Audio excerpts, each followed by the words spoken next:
Pernah nggak sih Anda merasa ada dua tarikan yang saling berlawanan di kepala kita? Di satu sisi, kita pengen banget hasil yang instan, yang ajaib. Tapi di sisi lain, kita juga sadar semua itu butuh proses. Nah, ternyata pertarungan ini bukan cuma soal sabar atau nggak sabar. Ini adalah benturan filosofis yang mendasar banget tentang cara kita memandang realitas.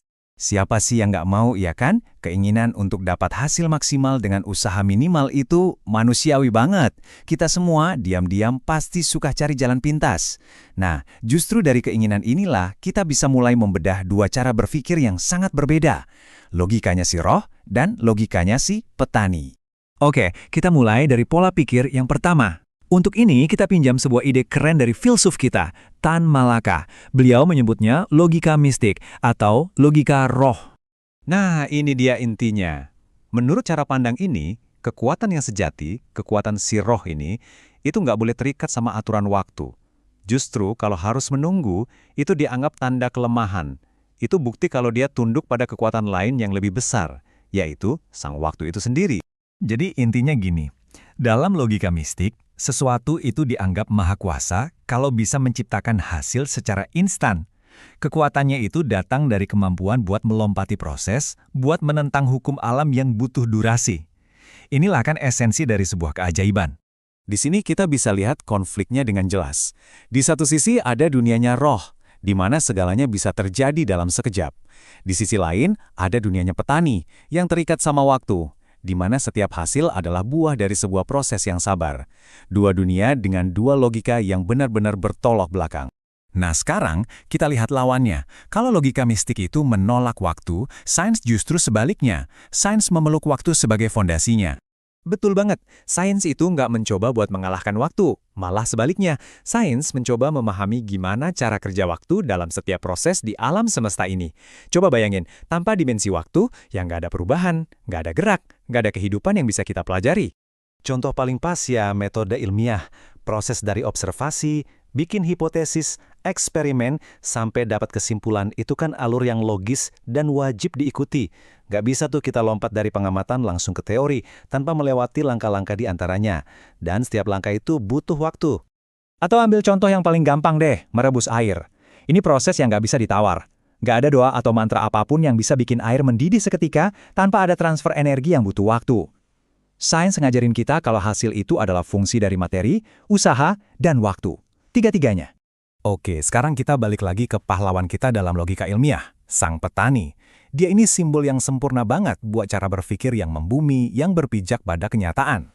Nah, inilah kebijaksanaannya. Petani itu ibarat ilmuwan di ladangnya sendiri.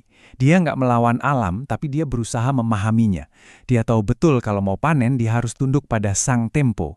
Justru dengan menerima keterbatasan waktu, dia jadi lebih berdaya, karena dia jadi belajar mengelola hal-hal yang nyata, tanah, air, dan nutrisi. Oke, jadi ini semua bukan cuma perdebatan filosofis zaman dulu ya. Pertarungan antara logika roh dan petani ini terjadi setiap hari di dalam kepala kita dan dalam keputusan-keputusan yang kita ambil di dunia modern. Dan ini nyata banget loh. Pola pikir ini membentuk cara kita mendekati tantangan-tantangan paling penting dalam hidup. Apakah kita mencari solusi ajaib atau kita mau berkomitmen pada sebuah proses? Yuk kita lihat beberapa contohnya. Soal keuangan misalnya.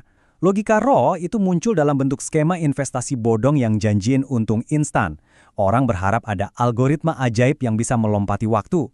Sebaliknya, logika petani itu ya investor sabar yang menanam modalnya di tempat yang jelas dan paham kalau kekayaan itu dibangunnya bertahap, musim demi musim. Di bidang kesehatan juga sama. Logika roh itu adalah harapan pada obat dewa atau terapi ajaib yang katanya bisa menyembuhkan penyakit berat dalam sekejap. Ini adalah keinginan untuk menghapus penyakit tanpa lewat proses biologis. Sementara logika petani adalah pasien yang sabar menjalani proses medis karena paham kalau tubuh kita sama seperti tanaman butuh waktu untuk sembuh dan pulih kembali. Dan dalam karir, logika roh itu adalah mentalitas jalur orang dalam. Berharap pada koneksi atau keberuntungan buat dapat posisi, tanpa punya kompetensi. Sebaliknya, logika petani itu dimiliki para profesional yang tahu kalau keahlian sejati itu hasil dari akumulasi pengetahuan dan pengalaman bertahun-tahun. Nggak ada jalan pintas untuk jadi seorang ahli. Pola pikir ini nggak cuma ada di level pribadi kita, tapi juga bisa kita lihat dalam skala yang lebih besar, yaitu dalam cara kita memandang masyarakat dan negara. Perbandingannya kelihatan banget di sini. Dalam politik misalnya, pola pikir mistik itu berharap pada satu sosok ratu adil yang bisa mengubah negara dalam semalam. Sementara, pola pikir petani fokus pada kerjaan yang lambat dan sulit, membangun sistem hukum dan pendidikan yang baik pelan-pelan. Di pertanian juga gitu, daripada cuma mengandalkan ritual, pendekatan ilmiah pakai riset, buat meningkatkan hasil panen secara sistematis. Jadi kalau kita ringkas, perbedaannya di sini. Pola pikir instan mencari lompatan ajaib seringnya dengan metode pasif, kayak berdoa atau berharap kekuatan dari luar akan turun tangan.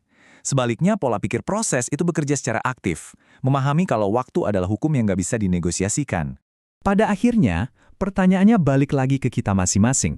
Saat menghadapi sebuah masalah, apakah kita cenderung mencari roh yang bisa kasih keajaiban, atau kita siap jadi petani yang sabar mengolah tanah, menanam benih, dan merawatnya sampai waktu panen itu benar-benar tiba? Ini pertanyaan refleksi yang penting banget menurut saya. Mengenali dua pola pikir ini dalam diri kita itu, langkah pertama untuk membuat keputusan yang lebih sadar, yang lebih membumi. Jadi coba tanyakan pada diri sendiri, logika mana yang sedang membangun hidup Anda saat ini?